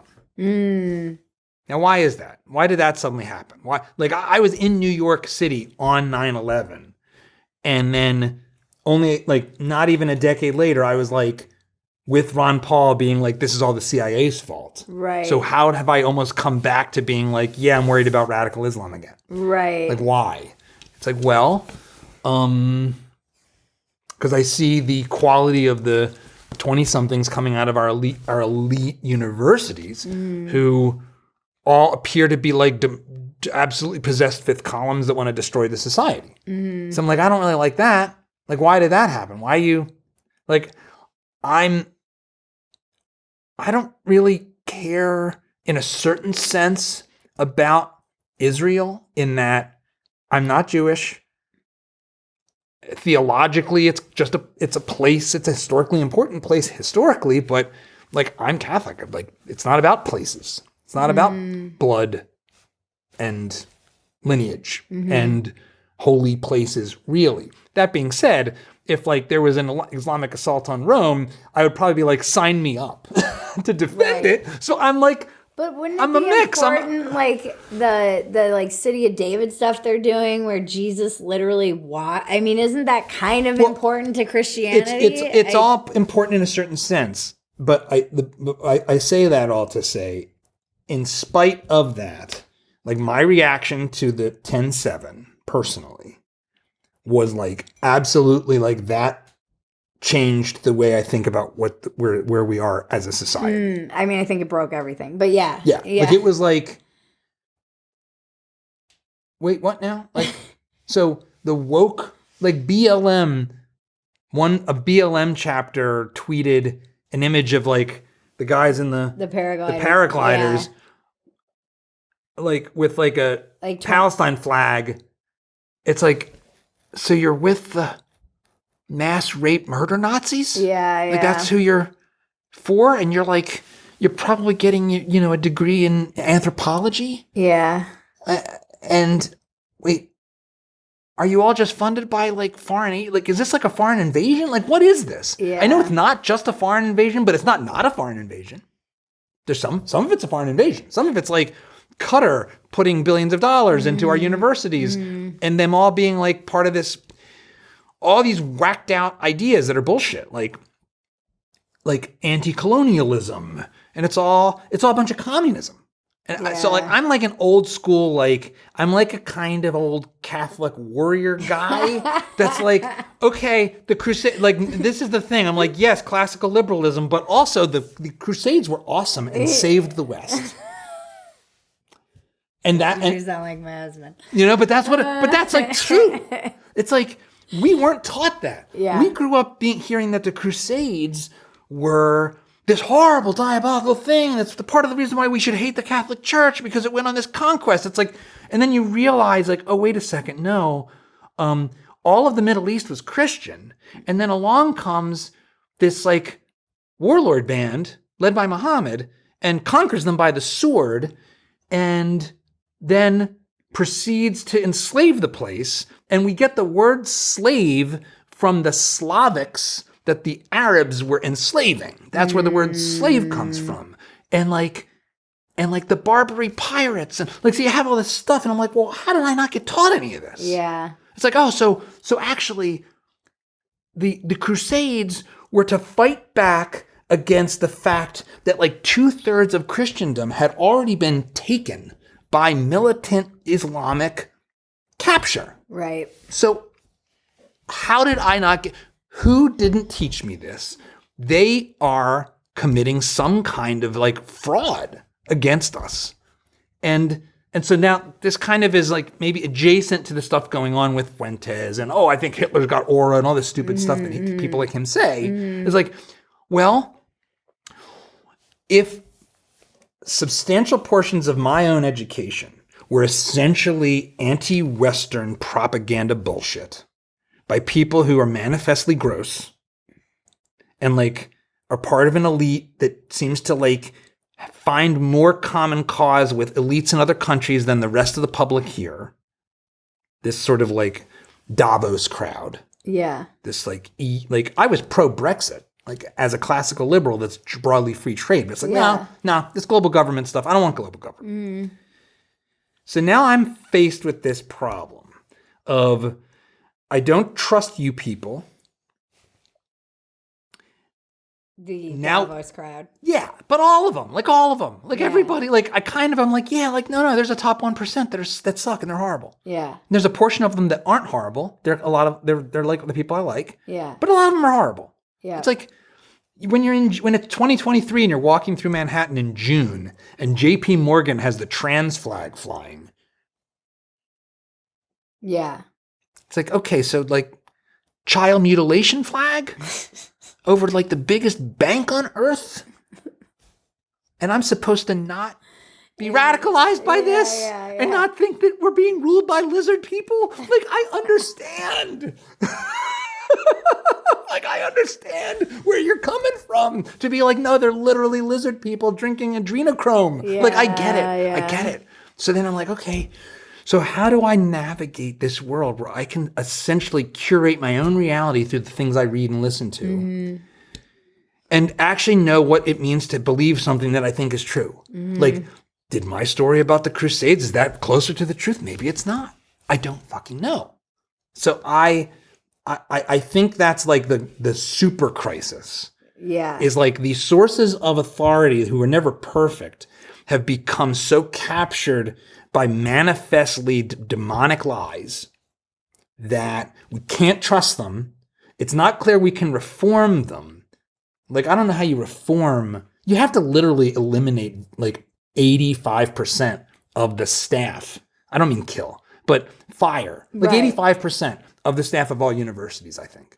And you have to get rid of them. Like, and it calls everything into question. And this is something I wrote about even during COVID with the vax stuff. I was like, you're going to see a big anti-vax movement after this, guys. Like, you're not just anti-COVID vax, just anti-vax in general. Because you're trying to coerce a population to take something. They don't want to take it. There's not great evidence for it. You've locked people down in spite of science, in spite of what Europe is doing.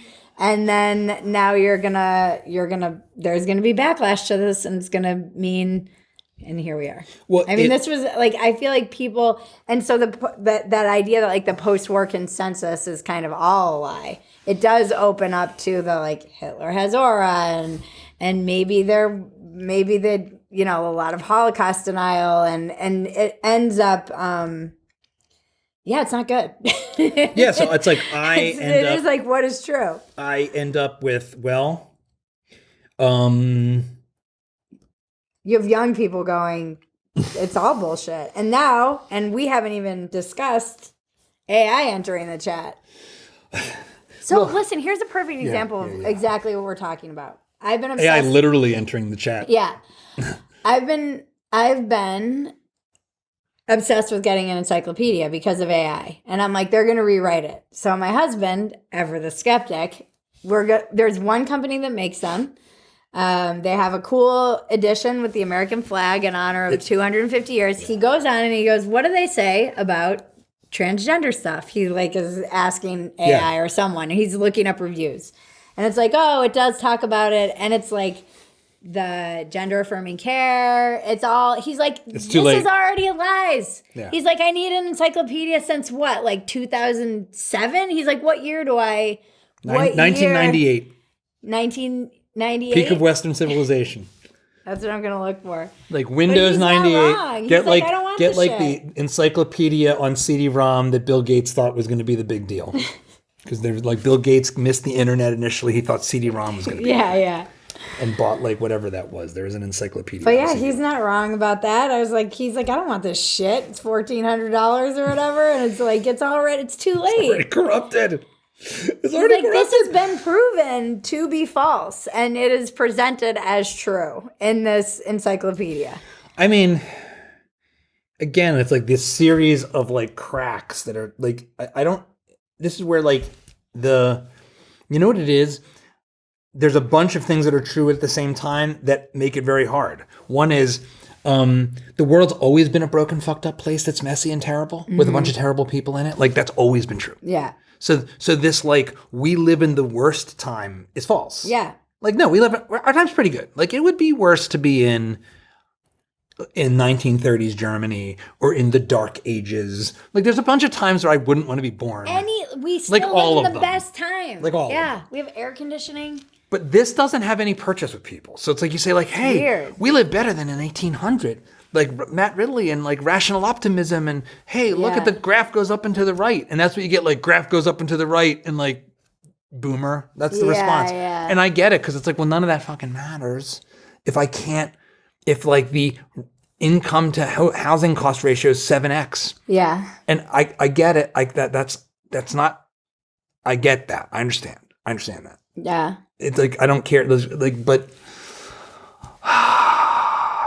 like, I think the only things that work are like faith, family, community, and work. Yeah, I think it's like the old ways. Like I'm sort of like make the Middle Ages great again.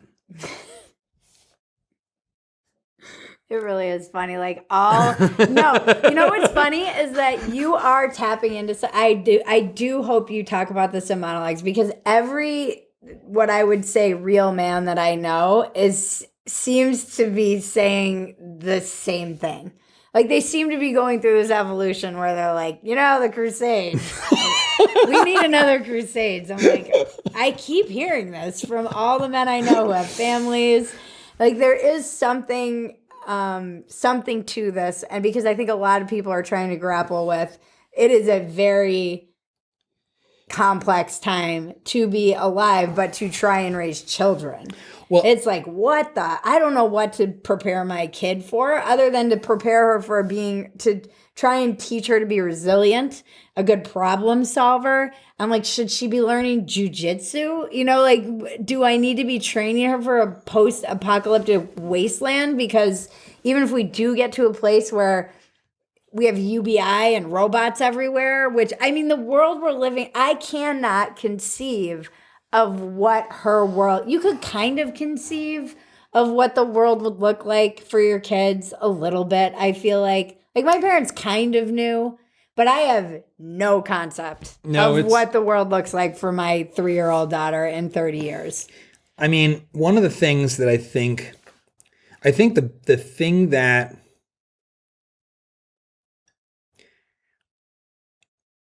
so there's this idea in economics, the organization that I founded is called Emergent Order. And it's a fundamentally economics idea. It's the idea that there are things that come about, language, culture, the movement of markets, that are the product not of any conscious design, but of the action of the individuals. You see a flock of birds in the air moving around. They move in a pattern that looks like a thing, but none of the birds know what that thing is. They're not designing it. There's no designer. There's no orchestrator. Mm-hmm.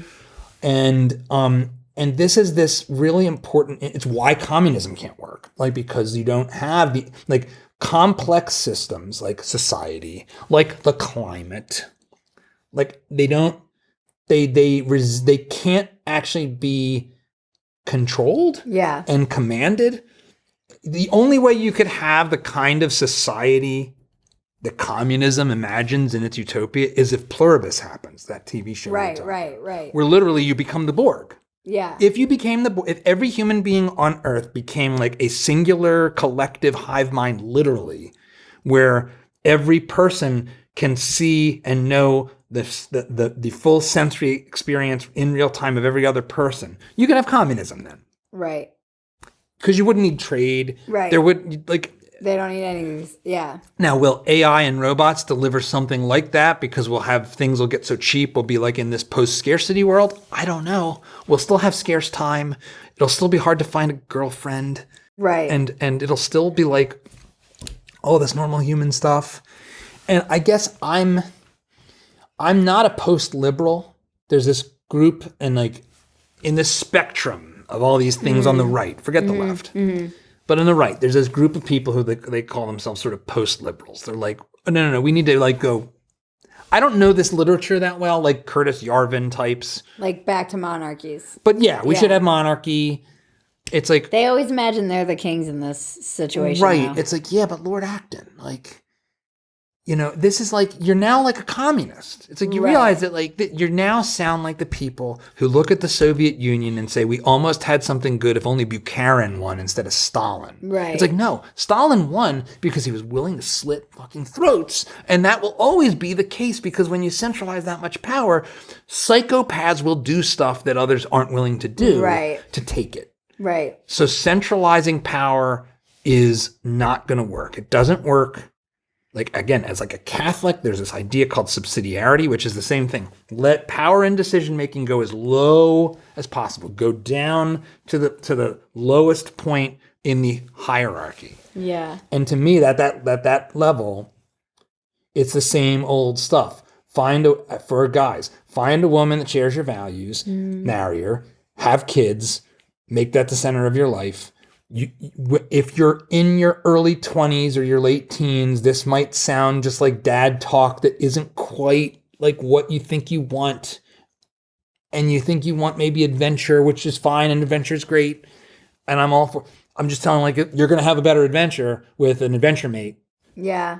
Like but you will. I always say this, like the life is you need the buddy system for life. It's just better. It's just way better. Yeah. It's just way better. Like going back to being a kid. You're like, buddy system just works better. It's like there's just, there's not that many people that will be in it with you. Yeah. To turn to. Yeah. And it's really hard to say that, but like our parents eventually die. If we're lucky, we outlive our parents. Our parents want to die before we do. Yeah. We don't like to think about that. Yeah. It's really painful to think about it. But I know I don't want to be around. Nope. I want to be gone before my sons. Yeah.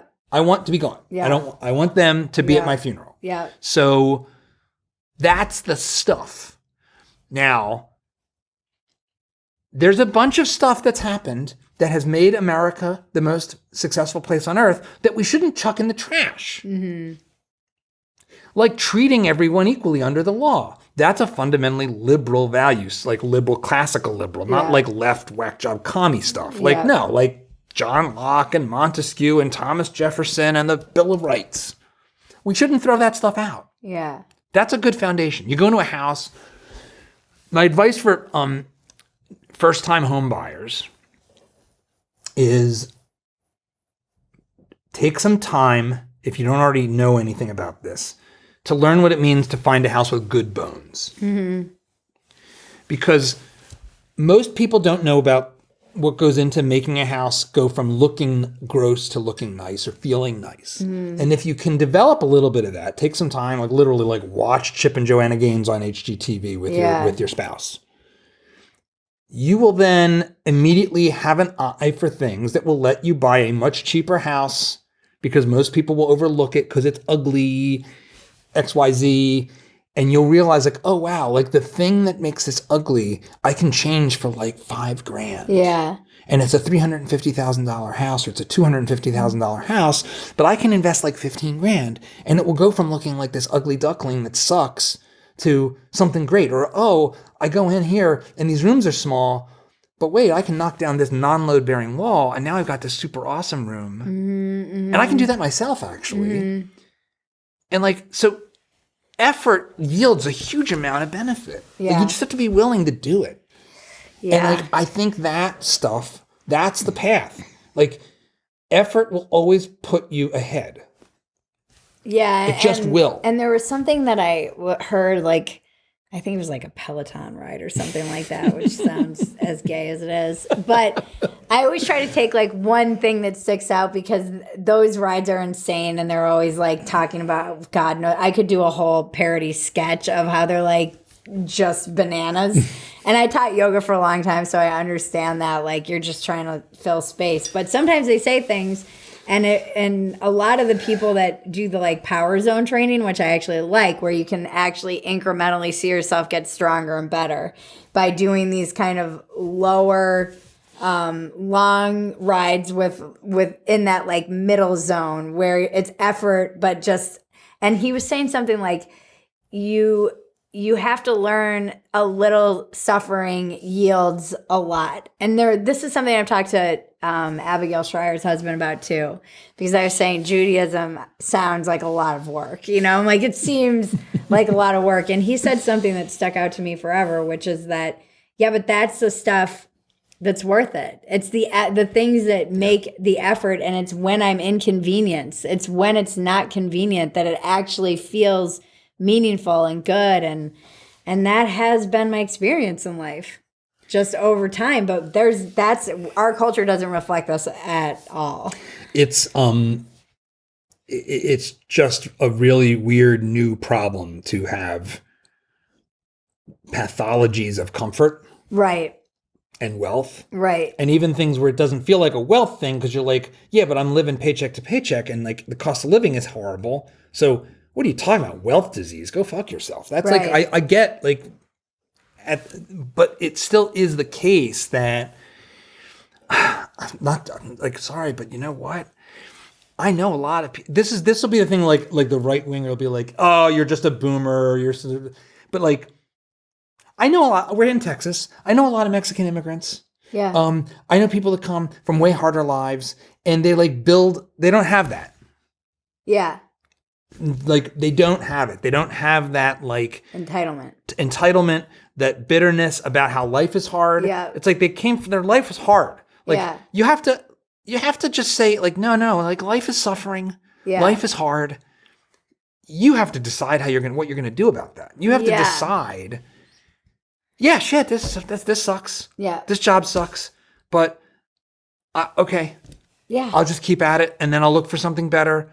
And why am I still here? Like, am I tolerating it because I'm being a little lazy and not like, or I'm being a little afraid to do that next thing? Like that you always have a bunch of reasons why it's somebody else's fault. Yeah. And a lot of them will even be true. Yeah. Who fucking cares? Yeah. Who cares? I know. You can only decide what you're going to do. Yeah. Like that's my dad mode, big time. Like you have to decide for yourself what you are going to do today and tomorrow. And that's what you have control over. You don't have control over systems. You don't have control over others. I had this realization when I was 19 in rehab. I remember sitting at a table, looking around, going, how the hell did I get here? And there's a lot of reasons that were out of my control that I was blaming and could blame, and probably well into my 20s still did blame. But at that moment, I was 19 and I was like, it doesn't matter. It doesn't fucking matter how I got here. I have to figure out how to put one foot in front of the other and make a life either way. And that I was lucky to have that moment so young. It's the sunk cost fallacy in a certain sense, right? It's this idea that I have to keep doing the wrong thing because I had been doing it so long that I can't change direction. Mm-hmm. It's like, yeah, well, maybe if you try, you'll still end up failing. But if you don't, you definitely will. Right. That's a like famous Henry Ford. It's like whether you believe you'll fail or succeed, you'll be right. Like if you believe whatever you believe, basically, if you believe you're going to fail, it's all in life is all. I mean, my husband and I spend a lot of time talking about this, because we both like to observe the culture and what's going on. And I was like, I don't know. Did you feel like America owed you a house when you were growing up? Like that a lot of it is propaganda. These kids are being told like you should have bought, like, oh, the world owes you, things are harder. It's worse. It's not easy. That's objectively true. Also, I didn't grow up with like, I don't know. I didn't have that sense of like I was robbed of like homeownership. This is in the culture right now. Definitely being weaponized by both parties politically to kind of feed this populist resentment that is everywhere. You see, the average age of the first-time home buyer is like 40. It's like 40. I know. And that's up from like 28. No, it is objectively worse. But what's causal there? Because there's multiple things that might be driving that. If you have later marriage and later child rearing, how much of it is those choices leading you to that? Right. Because like when you're single, buying is weirder. Right. Because you're in flux and you haven't found your spouse. Right. And maybe you're going to change jobs and change cities. Right. And so buying raises the cost of mobility because you have to sell. Right. Or you have to keep it and rent it, and now you're suddenly like a landlord, and do you really want to do that? So there's like and then if you know anything about the actual math behind mortgages, the difference between owning your house in the first 5 years and renting, in terms of how much equity you're accruing, is almost zero. Yeah. Unless the market's going up, which right now it's not. Right. So I don't know. It's and people are living at home longer. So there's a lot of just failure to launch. There's just a whole generation of people that is younger living at home. I actually don't even really have an issue with this because I kind of love intergenerational living. I'm like a weird like that. I want to live with all my in-laws and people are like, no, they're a burden. And I'm like, no, I think it's like good for everybody. But that just seems to be elongating childhood a little bit. So they're not like I didn't have many. I was very much a late bloomer because I was in recovery and I made a lot of bad choices. And so was my husband and I met in recovery. So we were both like, all of our friends have teenagers and they're well established as homeowners for decades, and we feel that we were like, it is so weird to be like, basically we didn't have like stuff to entertain. We were living that very like early 20s, mid 20s, early newlywed life, like well into our 40s. We're like, we feel like I still feel like that with my wife. I have a toddler. I'm 47, so it's very much like we should have probably done this. And I would highly recommend to anyone listening, do this when you're young. It's just you get more time with the grandparents. We would get more time with her. It's just we didn't meet until later, and that was our life. To come back to this idea of finding a house with good bones. Why am I the dad who wants to save America? Is America worth saving? Why love America? Why be American? You got one of our mugs here. It's like the little D with the flag. Well, I think America fundamentally has good bones. Fundamentally. I think they're incredible. I think it's actually like a miraculous moment in human history that is worth celebrating. And the people who want to give the land back to like the savage native people who were killing each other forever are just idiots telling some like Pocahontas Disney story to themselves for a PhD that's useless. Like that, no. All of history's been a mess. All of history's been struggle and difficult. But there's also some things that have been like manifestly good. The British Empire, on balance, manifestly good. Just look at the places where the British Empire ruled and then retreated relative to the others. You rolled the dice and came up on top if you were in a British colony. Yeah. That's just a fact. Relative to your neighbors, if they were ruled by the French or the Spanish or the Mongols or whatever. Yeah. The best of them was America. We're the best. We got the best inheritance philosophically. We just had that right lucky mix of like Christian misfits who came here, survived the crazy reality of like being an ocean away in like the 1700s. Crazy. Yeah. And then we had this other awesome benefit of not being a blood and soil nation. And so having like different weird bands of like mostly Europeans come over, like my ancestors, Italians and the Irish and the Germans, who all were treated like, who all were fighting each other to the death in Europe forever. And were coming here because they were like Arthur Brooks, I was like the ambitious riffraff. Yeah. Who came over and like, hey, I'm here, I'm Italian. You're like, you're a bandito, go into the coal mines. All right, fine. Yeah. All right, I'll go into the coal mines. Oh, you're Irish. Well, hey, we got some cops, and we'll do some patronage and Tammany Hall nonsense. But like that history's all kind of amazing. And you know what? Yeah, it sucked to be brought over as a slave. I'm not saying that was great. It was also not even remotely unique. Yeah. And so we're a country that actually like 600,000 of our people went to their death to free the slaves. Like that's forgotten. It's like, no, we're this horrible country that had slavery. It's like, well, no, every country had slavery. We actually had like a crazy, bloody, horrible civil war where like 600,000 plus Americans died to end the thing, which actually, so the British Empire spent something like 2% of its GDP trying to end slavery on the seas, everywhere it could go. Yeah. So that's all just great. And anyone that's telling you it's not great, they're just like a lying scumbag communist trying to warp you to make you an engine of their ends. We also just don't remember good like we remember bad. Yes. That's just like something about the human brain, survival, I'm guessing. It's loss aversion.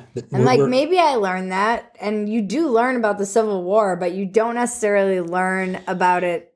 You only kind of learn about it still isn't presented as like, well, that was a good thing. Right. It was a horrible thing, but the good thing is that it's not still like that we ended it and fought to end it. And people in America, millions, thought that was the right thing to do and were willing to risk their sons and husbands. And so that does get lost, I think. And we have like it's the negativity bias. Yeah, it's like okay, well, it's if you judge reality by some utopian vision of perfection, it will always come up wanting. And that's just childish. It's also called being an academic. Oh, the world is imperfect, and therefore I can just be a critic of it.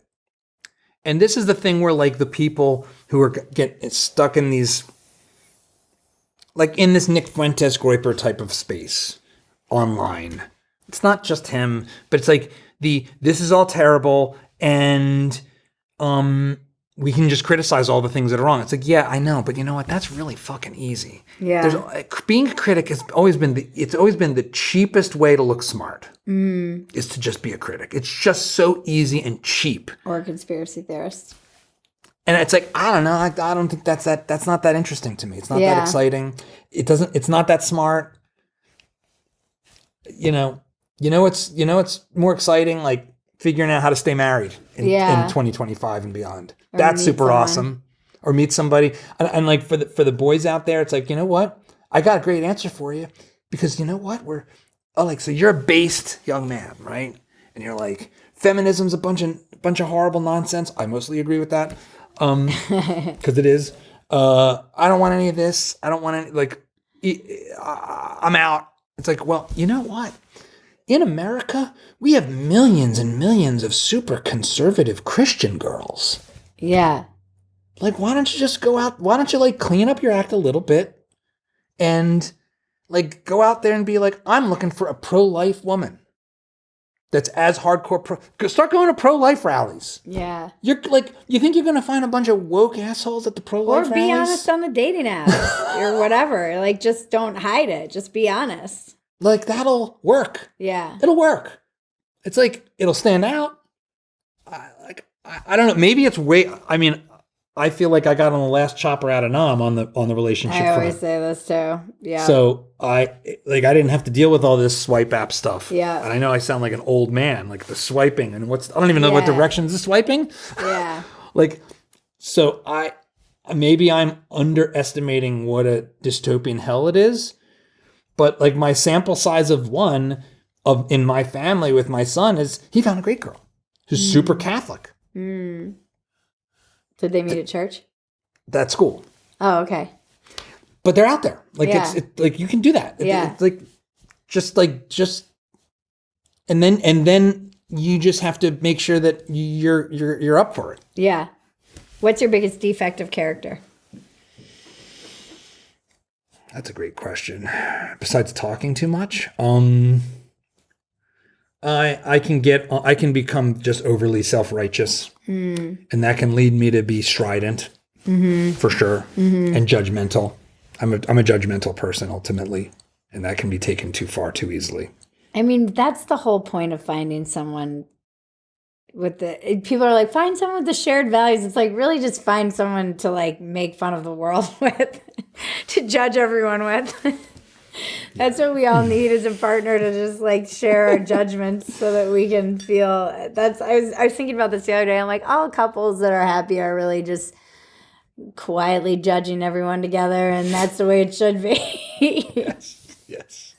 Yeah. Going out to some like group dinner and then driving back in the car being like, oh, so how about them? Oh my God. It's like downloading. What's your biggest asset?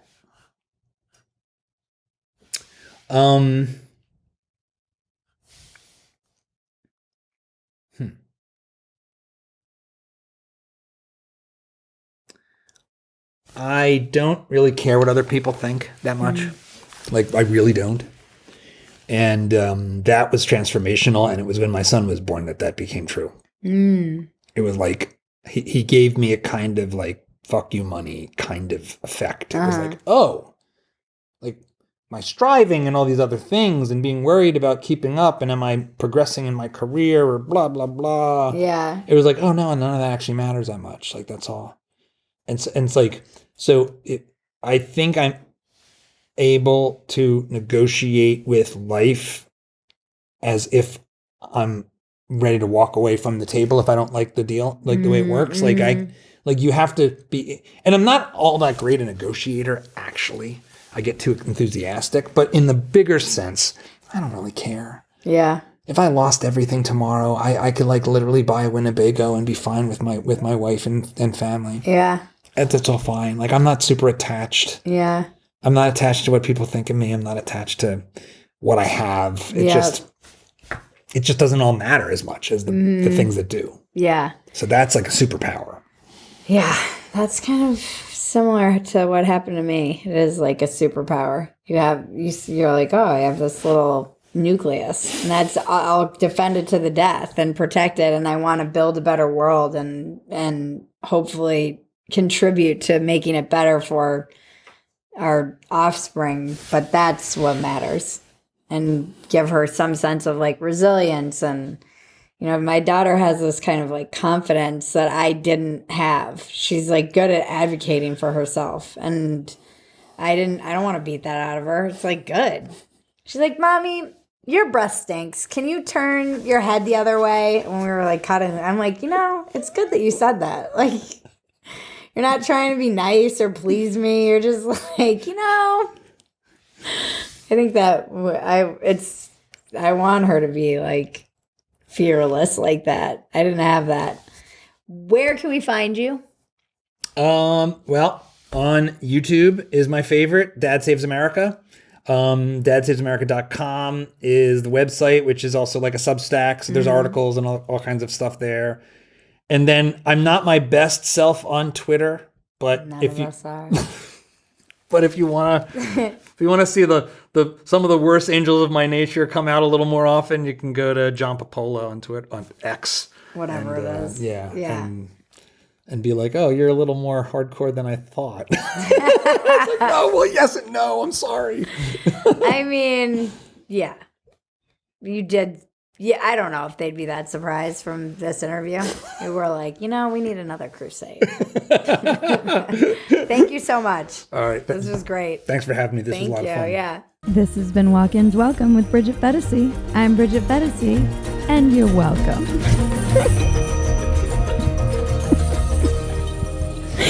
It's the dumbest line.